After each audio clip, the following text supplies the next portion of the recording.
Hey, how we doing everyone? Welcome back. Another year, another oil change for the Kawasaki Z H2. So today we're going to go through the entire process, all the equipment you need, and how straightforward this job really is.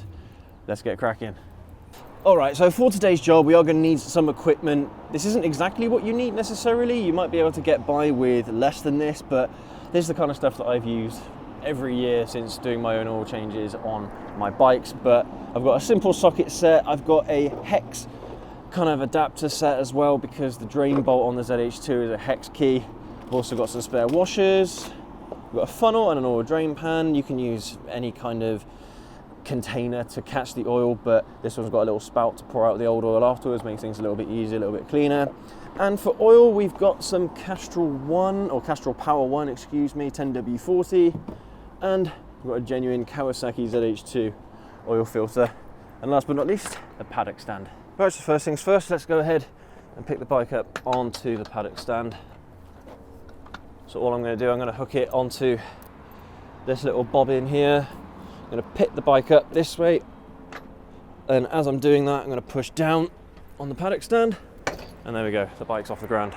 Now normally I start the bike up for a few minutes with the old oil just to warm it up a little bit, make it a little bit less viscous. But because it's quite early in the morning and I've got that aftermarket slip-on exhaust on this bike, we're not going to do that. We're just going to go ahead and drain the old oil as is. Also, there's this piece of fairing here that we need to take off to get better access to the oil filter. So what we'll do first, we'll start draining the old oil out and then we'll tackle getting this off. It's a little bit of a pain, but it's only a few bolts to get it off. So the drain bolt for the Z H2 is right here. You can see it's a hex key, which is a little bit odd. Usually they're a standard bolt rather than looking like this, but that's fine. And then directly above it here is where the oil filter is, which is why we need to take off this piece of plastic. Now instead of using this little adapter for a socket wrench, you might be able to get away with using an Allen key. That's what I had to use last time and it worked pretty good.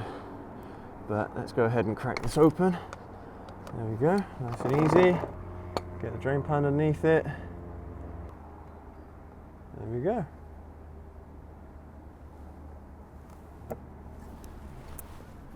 Also, whilst it's draining, we'll just undo the oil filler cap as well.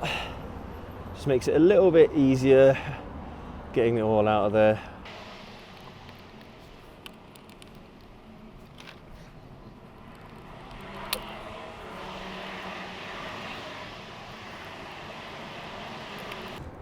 Now, on most bikes you wouldn't have to remove any fairing whatsoever, but yeah, for the Z H2, unfortunately, there is one extra step. But it's only a few bolts and then the whole thing just slides right out. There we go. Right, so that should give us a nice little bit of extra space here to get the oil filter off.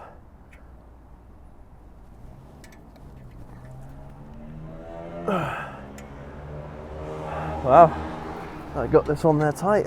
There's not a lot of room to work in here, like my fingers are hitting the exhaust. We have got a little tool that will help us get it off. Alright, so I've got this oil filter removal tool. It just goes onto the end of the socket wrench that you've got, and it's supposed to clamp on, and you're supposed to be able to turn it around much easier.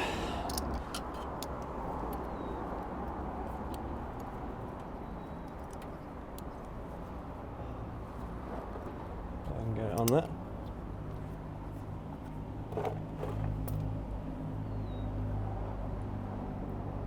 There you go, so it clamps on and then yeah, you can start turning it. There we go. It's loosened off.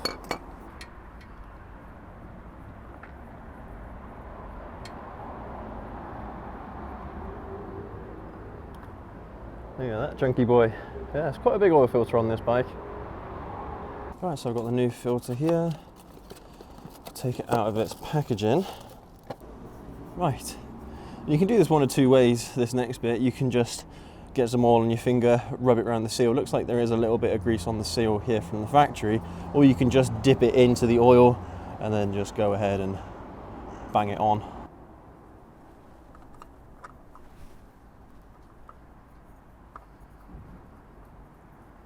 So we're going to tighten this to about hand tight, as tight as you can go with just your hands. That should be good enough.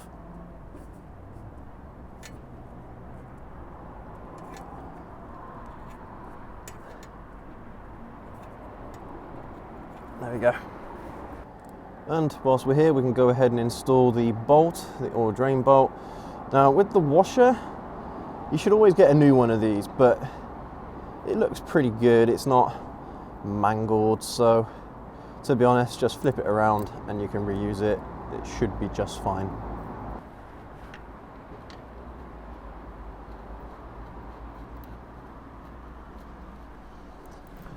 If you want to as well, by all means, get yourself a pair of gloves.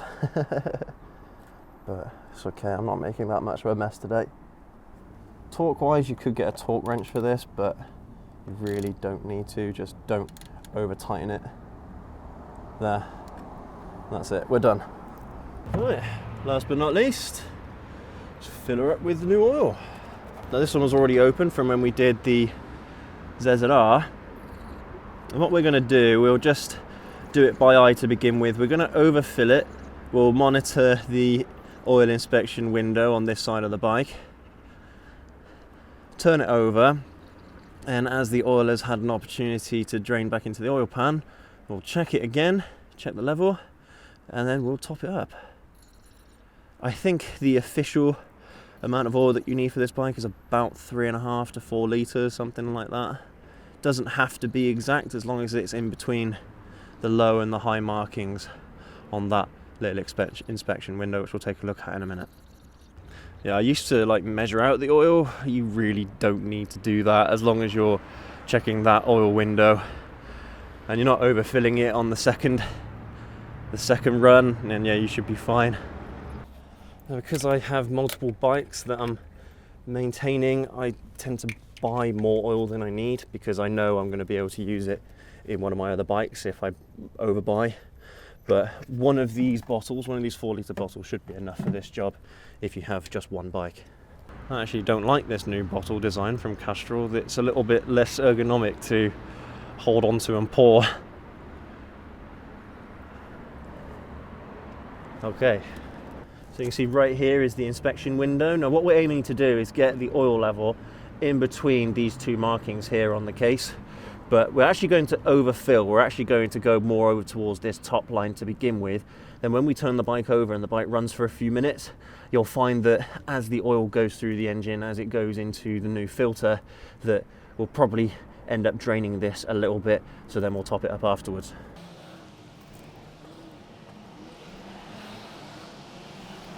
There we go. So that is definitely over right now.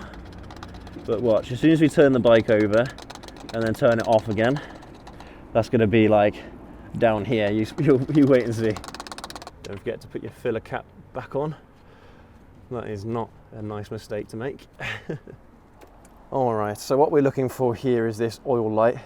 We're looking for it to disappear when the bike turns over. Oh, come on, bike. Oh, it's a bloody winter. Oh, it's not going to start up on me today, is it? Come on, one last try. Here we go. Nope. Right, I'm going to have to get a jump start battery. So what I've got here is an old car battery. I've got some little tongs here from a battery charger, but we're going to need this little extender cable here. So we've got crocodile clips on these ones, and we've got crocodile clips on here. So these ones are going to go on the battery, these little ones are going to go in the battery on the bike. I was kind of half expecting this to happen, because the bike, last time I ran it, was a good few weeks ago, a good couple of weeks ago, and yeah, it struggled turning over back then. So, but to be fair, the process of getting the front seat off is actually really easy. So once you get the back seat off, you just pull that, and then voila, the front seat comes off and there's the battery. See, why can't you design them all like this, Kawasaki, eh? Why do you have to make it difficult for us to access the battery sometimes? Ugh. So this is the rig I've got set up here. Let's see if the bike turns over okay now. Should do just fine. Here we go. There we go. And oil light is gone. Good. Right, so the bike has been running for a few minutes now. I normally turn it off and go ahead top up the oil, but because the battery is low, I'll just keep it running for a little bit longer today, I think. All right, that should be good enough. Let's turn the bike off. Let's see how much oil we get. All right, so normally at this point we start seeing this filling up. It's been about 30 seconds or so. So it's pretty safe to assume that, yeah, we haven't got enough oil in there yet.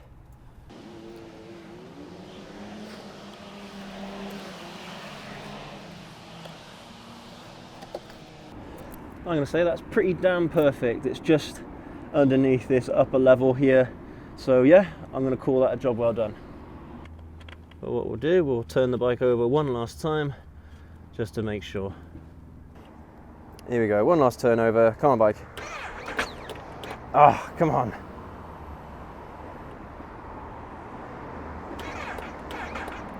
Oh, I'm gonna need the jump back again. There we go. I'm gonna be taking this bike out later on to shoot some videos, so it should be all right in terms of the battery issues that we've got.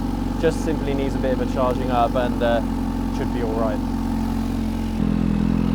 All right, let's check it one last time. Let's turn the bike off. Let's see how much oil we get.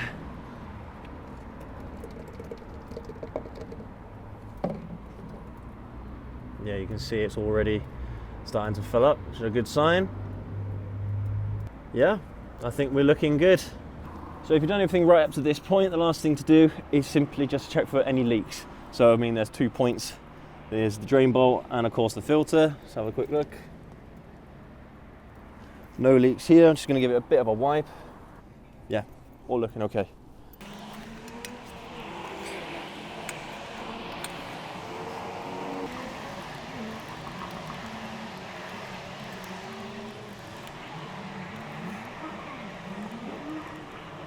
All right, one last thing I like to do is use the bottle that you've just used with the new oil and just fill this up with the old oil.